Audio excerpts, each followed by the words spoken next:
Our biggest mandate is that we need to do a product launch as close to the date when product is going to be on showroom floors. The last thing we want is product to be sitting on showroom floors for a month or two before then, we do a media event and generate some buzz around it. It doesn't help dealers at all if the product's now been set. Whether you're going to market through dealers, distributors, or some other partner channel, the mediated sale is complex.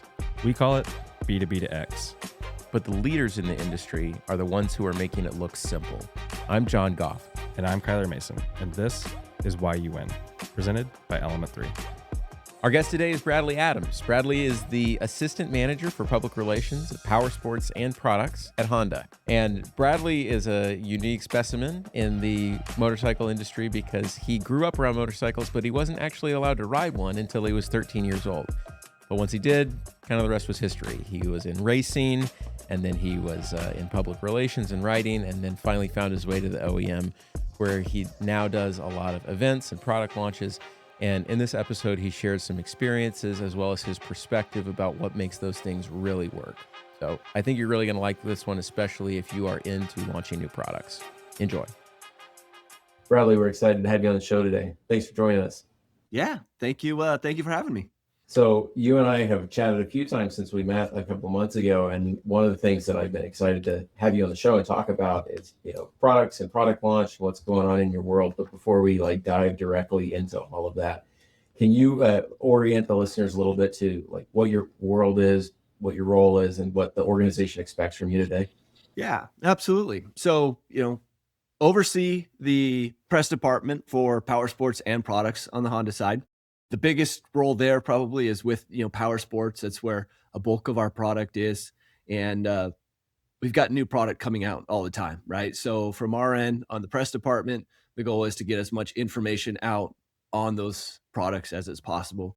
And then at the same time, create experiences, events where we can have media out and experience the product so that they can spread the word on how the bikes work, what the main goals were for Honda in introducing that product. And then at the same time, we're doing all of that on the product side as well. We had some really cool stuff over the last year on the product side, which was the introduction of battery-powered lawnmowers and battery-powered ZTRs, as well as an autonomous ZTR. Is ZTR a zero turn? Zero turn. Yep. Yeah, exactly. Yeah, the ride-ons. Yep. Your world is kind of all over all of those things, but like so many people in this industry, you were a motorcycle rider first, right? Like you're a biker, found a role that fit your passion. Talk about that for a sec. Yeah, it's so funny because I grew up at the racetrack. So my dad was a pretty successful racer on the West Coast, and I was at the racetrack. It was at WSMC, so it was the third weekend of every month. We didn't do family vacations. We were at the racetrack. Funny enough, my dad didn't let me actually ride a motorcycle until I was about 13. He saw, friends of his that were at the track, and they had kids, coming to the races, and they had, casts on, broken arm here, broken leg there. And he's like, I don't want that for you. So ironically, he said, you can't ride a motorcycle until you can fit on a Honda XR100. So it's always been Honda for me, which is kind of funny. But yeah, XR100 was my first bike. And from there, it was just full steam ahead. There was a race series. Actually, it was the race series where John Hopkins got his start. They had a class for XR100. So I rode in the dirt for maybe 2 or 3 months. And then pretty quickly, my dad had converted it to a little road race bike. And we went basically mini road racing. And then, yeah, I was out at Willow Springs probably from the time I was about 15 till I was 21. Moderately successful in racing, but it was just so much stress for me. If I wasn't winning, I wasn't having fun. To be a successful motorcycle racer, I think the fun part is so key to it. And I always said I would love to have a career in the motorcycle industry. I just didn't know what that was. I just kind of meandered my way around a little bit. My dad had done some testing for a competitive manufacturer, let's say, and he kind of got me a little bit into the testing role. And I helped out a few other manufacturers with some testing on the sport bike side. And then that led to, there was an opening at Sport Rider magazine, and they had an opportunity as an associate editor role.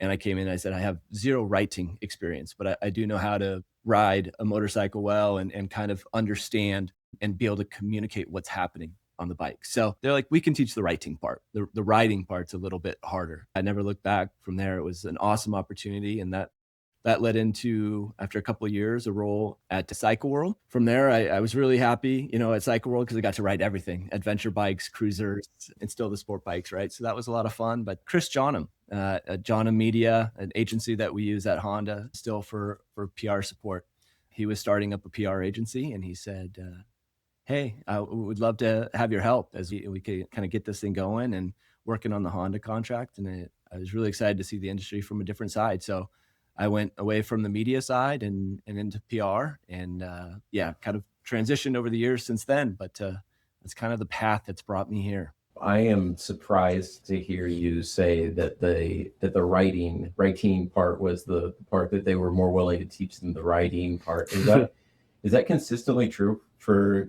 you as you look across the industry? Like, are you able to tell, like, these guys write, these guys don't?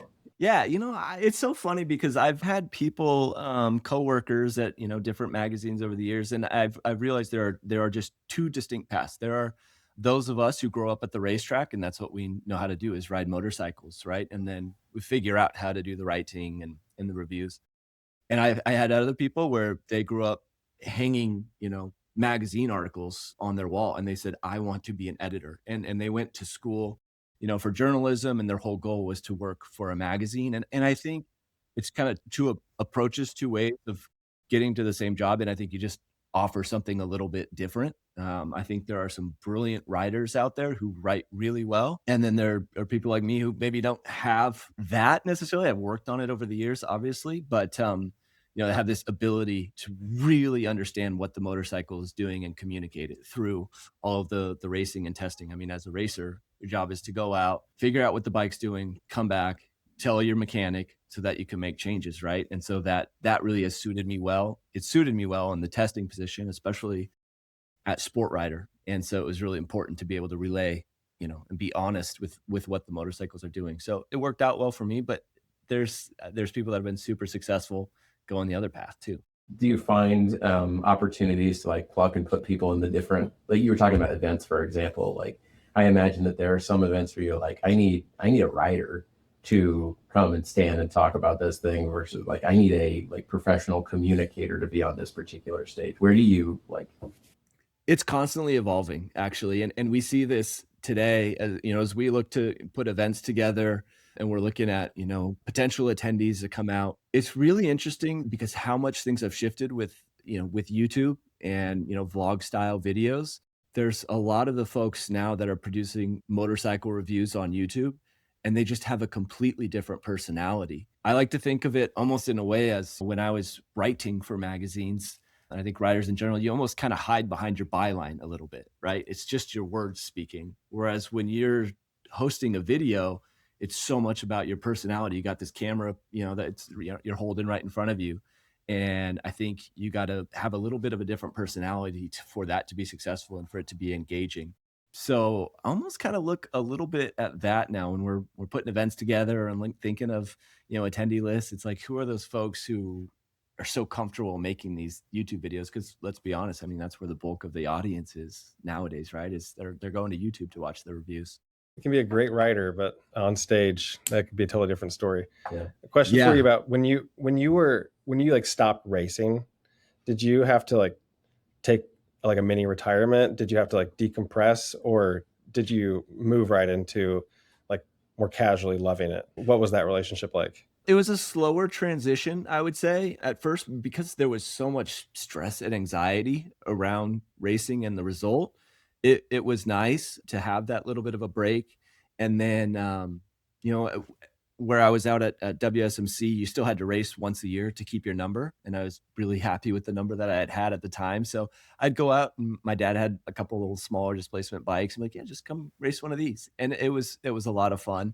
But I will say, like, the absolute best thing that happened to me was going into that journalism career and working at Sport Rider, because I got to ride all the time. I got to ride all these bikes, and I didn't have the pressure of racing. So I got kind of lucky in that. I never had those kind of withdrawals because I pretty quickly transitioned into that new role, and I was getting to do all the things I loved without the things that I'd hated about racing. That's crazy. Is that still part of the gig now? Is like, oh, I better go get on this brand new thing that no one's allowed to see yet because I'm going to have to know everything about it. Dang. Yeah, for sure. I mean, I'll be honest, I think you guys know it. There's a lot of busy work nowadays, like now more than ever. It's just like there's a lot of time behind a computer. But what I have found in recent years, and a little bit the older I get and more relaxed I am in my riding, adventure bikes and just getting out for an adventure and just exploring. I think that's the best use of a motorcycle is just being able to go out and explore new areas. And so that's probably what I enjoy the most. For sure, we've got we're constantly bringing out new technology. E-clutch is one of those things, and making sure you're fully up to speed on it is obviously really important, and experiencing the product so that you can, talk about it and understand it, and, understand when other people are kind of giving you their feedback. Like, yeah, no, I agree with that. I experienced that as well. Or, oh, but did you also notice this? So yeah, yeah. And luckily we've got pretty big lineup at Honda here. So I got plenty of bikes to kind of choose from, which is cool. So our audience is ranges from RV to marine to commercial vehicle and obviously power sports. For people who don't know what an adventure bike is, like give us the pitch. An adventure bike is an on-road kind of focused motorcycle that's very capable off-road. You can do a little bit of everything with it. Now they started to grow in size, but now you've got a little bit of everything. You got small bore adventure bikes, you got mid displacement adventure bikes, and large displacement adventure bikes. Whether you want to travel the world or just have a fun day outing where there's no limits to what you can go do and explore, whether it's highway, paved back roads, or some mountain trails somewhere. So it's something that just gives you ultimate flexibility in what you're doing. They're great travel bikes, and yeah, great ways to just get out and explore. You have a Saturday that you can go kill any way you want, and you is that like I'm going to take my adventure bike and I've got somewhere near my house that I can go and do all of those three things, or do you actually have to like make a trip to make that work? No, it depends on. I actually just moved recently from California to Georgia, so the dynamic's a little bit different. What I found in California, especially, you've got so many desert, the big deserts out there, right? So what I love doing was riding down the highway, and whenever I'd see some dirt road that escaped off into somewhere, I'm gonna go check that out. I'm gonna see where that's going. And that's the beauty of adventure bikes, and what I love most is kind of not knowing, have a rough idea of where you want to go, but know that whenever you see something and you're kind of curious where that road leads to, just go check it out. So I'm just sort of fascinated. We do a lot of thinking and talking about product launch. We talk a lot to both OEMs and dealers, but you are like in this product launch cycle all the time, I imagine, right? Like product launch has got to be one of the 80/20 of your job. Is that fair? Absolutely. Yeah. So when you guys are thinking about product launch on either side of the business, kind of peel back the curtain for us a little bit about like what is your perspective? What's the moment where you come in and like, is it always like feature first? Is it what's new? Is it voice of customer? Like what's your entry point to thinking about that? I think the main thing is, what is the story behind this bike? And how do we create an event, an experience that helps tell that story? Who was this bike designed for? As an example, we just had a launch for the Rebel 300 E-Clutch, which we're super excited about having that in the lineup. And we recognize, okay, the benefit of E-Clutch specifically is being able to help riders as they ease their way into motorcycling. Maybe newer riders, maybe it's their first motorcycle, and they're just looking for something that's easy transportation around town, right? A great bike for getting around the city. You're not going to go on big tours with it. It's still a Rebel 300, but it's a great tool for navigating your hometown, riding to your college courses, going out on a Friday night, experiencing your town. So we said, okay, how do we tell that story through an event? And what we ultimately ended up doing was having a launch in downtown LA, where we did this, we called it, a tour of LA. And so we started at the bike shed down there in LA, a really awesome place that I encourage everyone to go check out. But we had this route that took us all through LA, past, Dodger Stadium and Griffith Observatory. Just get to see your city that you're in, and lots of traffic, right? And you're like showcasing then like the benefits of E-Clutch. That's what helps media understand the product. And then I think that ultimately comes out in the stories or videos that they produce. So what's the story of the bike, and how can we create an event that helps tell that and kind of support that messaging? How closely connected are you to product managers, engineering, like the people who are designing and imagining the bike as you're getting ready to do that kind of thing? Depends on the product itself. One of the things that is really important to our business is four-wheel, side-by-side and ATV, and we do all of the development for those products in the US. So a little bit more in that case, and you're able to talk with the design team with the product that's designed and developed overseas in Japan, a little bit less so. But we still have some really great opportunities in some cases with off-road product. We can send an email to an engineer and say, hey, what was the thought process on this? Or can you confirm this? Again, it's a little bit more of a closer relationship on the US product, but overall, I think we're lucky as a company to be able to, on the press side, get to work with those engineering folks as well. Yeah. Is there a feedback loop that you guys, I mean, you're obviously market facing and, getting a lot of kind of first contact and listening obviously closely to the media and what the reviews are saying.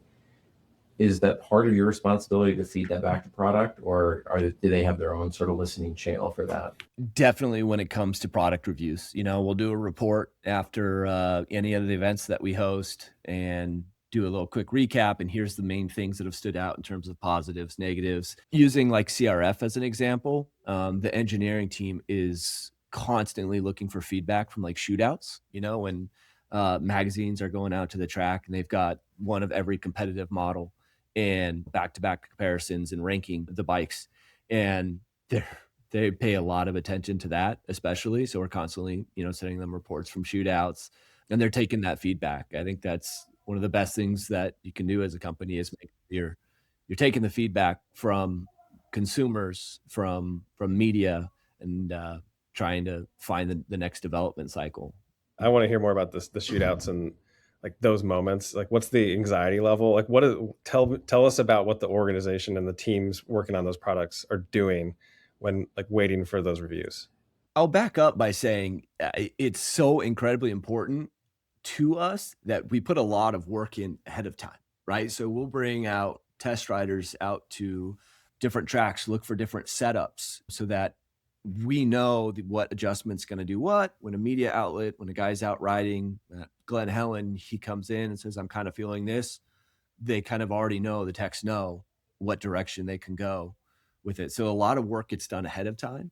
And then, well, it's kind of a funny story. I'll say, I talked about a little bit about, my dad helping with testing in a testing role for another manufacturer back in the day. And they literally had a program where they would take, in that case, it was a Kawasaki ZX-10, and it was him and a tech would go to basically every track in California, try and bring every different tire that they could possibly have for a shootout.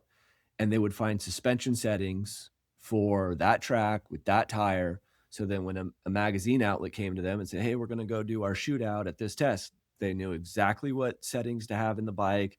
They knew how the bike might react and what they might need to do throughout the day. And yeah, a lot of emphasis is put on shootouts as a whole, because that's where, if a consumer is shopping, they're cross-shopping multiple models. Let's say it's motocross models are looking, which of these 450s is best? And they can go straight to a shootout where, the media guys rode every single bike back to back and are ranking them. Say like, well, very clearly that one's the best. So a lot of emphasis on that. Mm-hmm. Yeah. It's a lot of time and money spent on a huge moment that, that can change the trajectory in a big way. Absolutely. Would you say that that's a more important moment than like a launch or a reveal? Good question. To an extent, I want to say yes. I think a launch is building the foundation for people's thoughts and opinions on the bike. But I think that's where they're just starting to, they might have some interest. They knew this bike was coming out. Now they're seeing the first ride reviews. And I think they're building that interest. But there's nothing like a comparison where, again, a media outlet or a YouTube, person has compared both. They're riding the bikes back to back and say bike A is better than bike B for this reason. So in some ways, I think shootouts and comparison tests are more important, and I think probably are a bigger factor in terms of sales. Yeah. I'm wondering if a marketer off the street and you put them in a role next to you and they were like, great, like I've launched products before, I get it. Yeah. They're going to put their energy into that moment, like the big reveal moment. and without the context that you just shared, maybe not understand, like, actually, dude, like this is the thing that we need to pay attention to. What else would surprise them, do you think? What else would surprise them?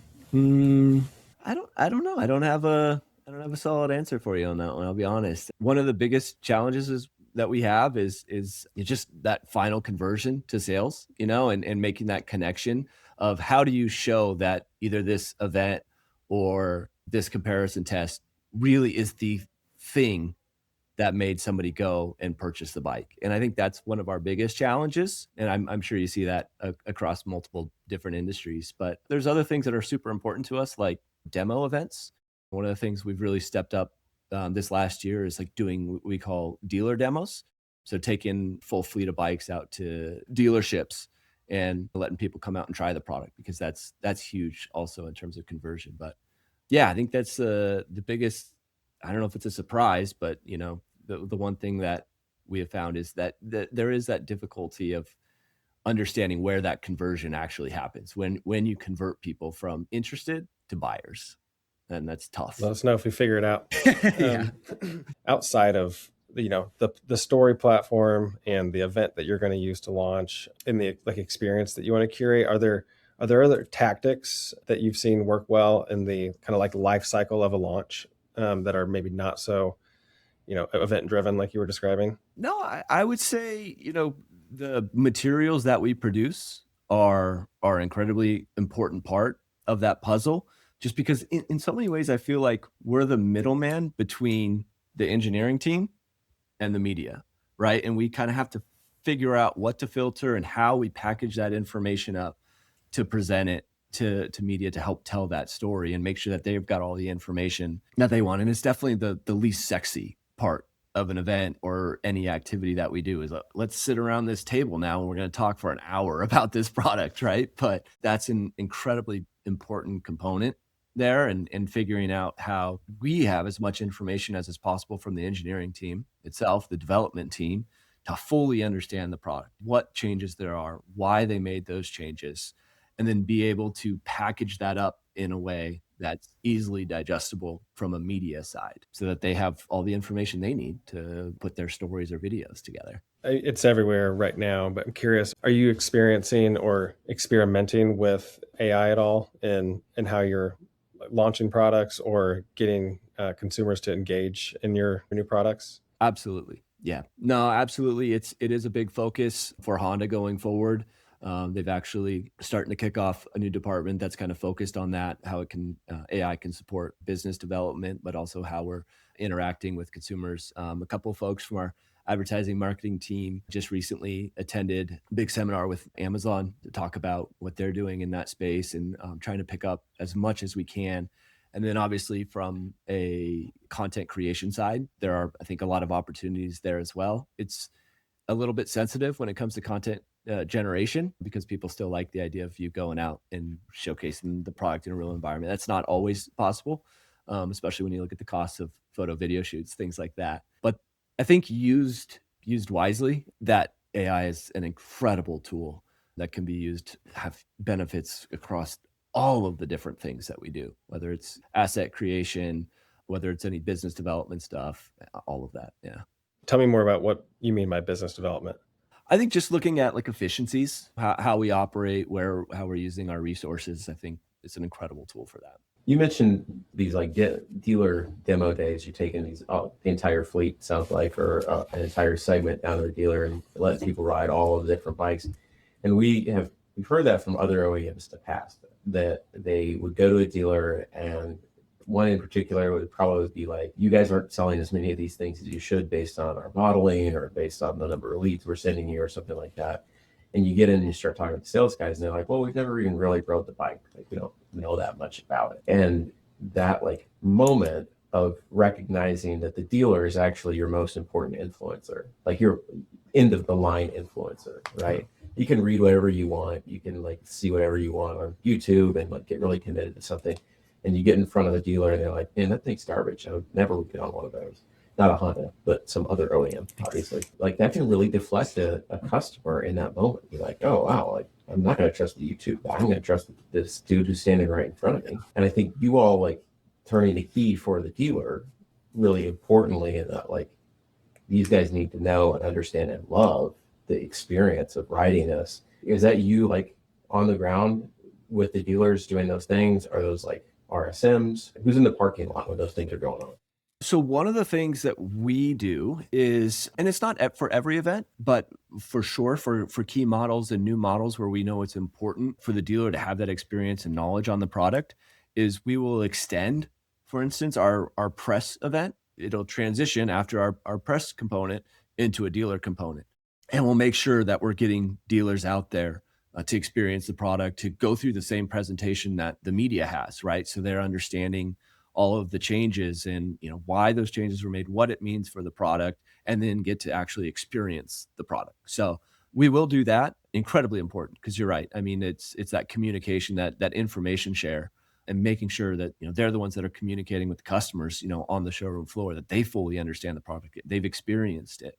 We did something. I guess it was almost last year at this point, but we launched CB1000 Hornet and CB750 Hornet.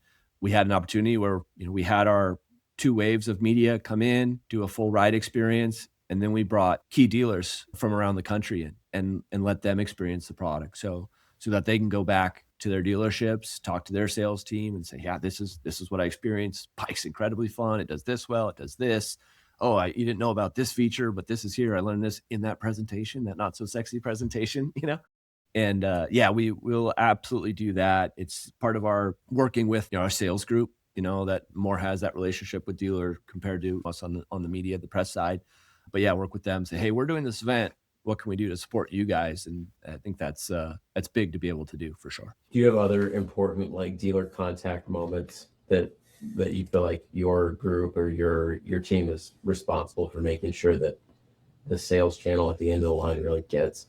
Yeah, it's a little bit of a separate department, but I think over the years, Honda as a whole has really focused as much energy as is possible on making sure that there's that really great line of communication. So now it's really cool, like the PR agency that we work with on the press side, they help with some of the materials for dealers as well. So we're using all of the same assets and materials, information that we might include in our feature and benefits documents on the product that is accessible to the media outlets.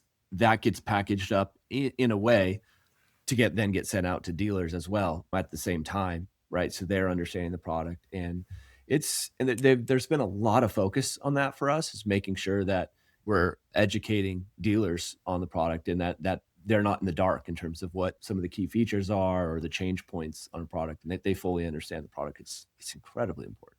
So curious for you, in the realm of just like big launches and press events, is there like a bucket list sort of, you've always wanted to launch in a certain way or do a certain type of event or experience that you haven't gotten to do yet? Yes, 100%. But no, the biggest problem that we have is product launches are they're seasonal, right? So it really depends on when we're going to have access to the product, and because our biggest mandate is that we need to do a product launch as close to the date when product is going to be on showroom floors, right? Because the goal is someone reads an article or review, they watch a YouTube video, next day they can go to the dealership and buy the bike, buy the side by side, whatever it is. The last thing we want is product to be sitting on showroom floors for a month or two before then we do a media event and generate some buzz around it. It doesn't help dealers at all if the product's now been set. And so we get put into this corner there where it's like it never fails. It's January or something, and we're like, where can we do a launch? Well, guess what? We're not going to New York to do a ride through Times Square on a Rebel 300 e-clutch. It's just not going to happen. So is that on Southern the California, list? back to Southern California.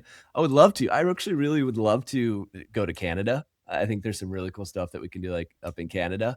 That would be like a bucket list one. I think if we were somehow able to make that work, but not so easy getting product over there. But not that it's not doable, but I think it'd be some beautiful adventure bike stuff that you can do up there. That would be cool. That is sweet. What is your take on teasers? Like kind of like long time frame teaser before you're like fully announcing all the product details. Like, do you think that those are effective? Do you like to use them? Like, what's your stance there? 100%. Yeah, I think especially, I mean, you look at society now and people's attention spans, you just kind of got to keep their attention, right? Because any big gaps, they're off distracted by the next thing they've scrolled past on Instagram or the next video that's come up on YouTube. So I think getting them excited early and keeping them engaged through that kind of launch process is incredibly important. Yeah, absolutely. A big fan of teasers. Yeah. Is there like a too long of a time frame to start? Like, what's the right amount? Yeah. Yeah. I would say off the top of my head, maybe anywhere from 4 to 6 months. Yeah, a year out. Yeah. I mean, again, thinking about attention spans and where people are. I mean, people are, especially, when it comes to something like power sports, where it's such a passion thing. It's not necessarily always a need. It's like when they're excited, they want something now. They don't want to be teased for a year. It's like, no, I want to get it now. Right. So, Yeah. But you want them to hold on to their money until then. Right. Yeah. Or maybe build up a little bit, cash flow so that they can be ready to buy something. But yeah. Get them saving. But yeah.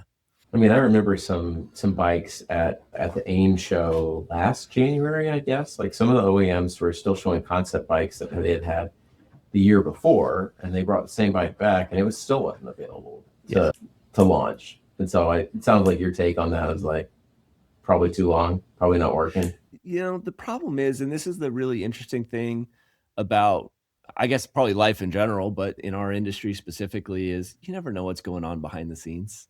Right. And you can make these assumptions. You're like, oh, why didn't they just bring that into production? But there's so much that goes into bringing a product to market. You think about all the regulation standards that you have to meet in the testing and the durability testing, quality control stuff, that all has to be done to bring quality product to the market. And it takes time, and there's unexpected hurdles of things that you could have never expected to go wrong, and supplier issues, and you just never know what's holding things up. And that happens. It absolutely happens. But you're just always kind of doing your best to manage it and hopefully keep a project on the preferred timeline. But don't always happen, that's for sure. I have a segment question that's really specific about Honda, because you guys have a product that I've sort of always loved. And then I'm watching what I think is the segment grow a little bit here in the US. But in your mini moto segment, like, I'm kind of in love with the Grom.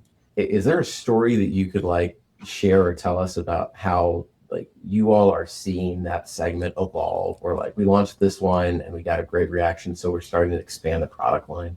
I didn't even work at Honda at the time, but I've heard this story about the first time they had a new product meeting and showed the Grom, and everyone was like, oh, that's cool. Yeah, that'll be neat. And like, they started putting the order quantity in for how many we're going to import to the States. And I don't remember the numbers, but it was so low. It was so small, because they didn't know what to expect, but also could have never expected that the Grom would be as popular as it ultimately ended up becoming. And when the way that people gravitated towards it, and aftermarket companies, and this whole, category that it helped build, they could have never have guessed that it would become that.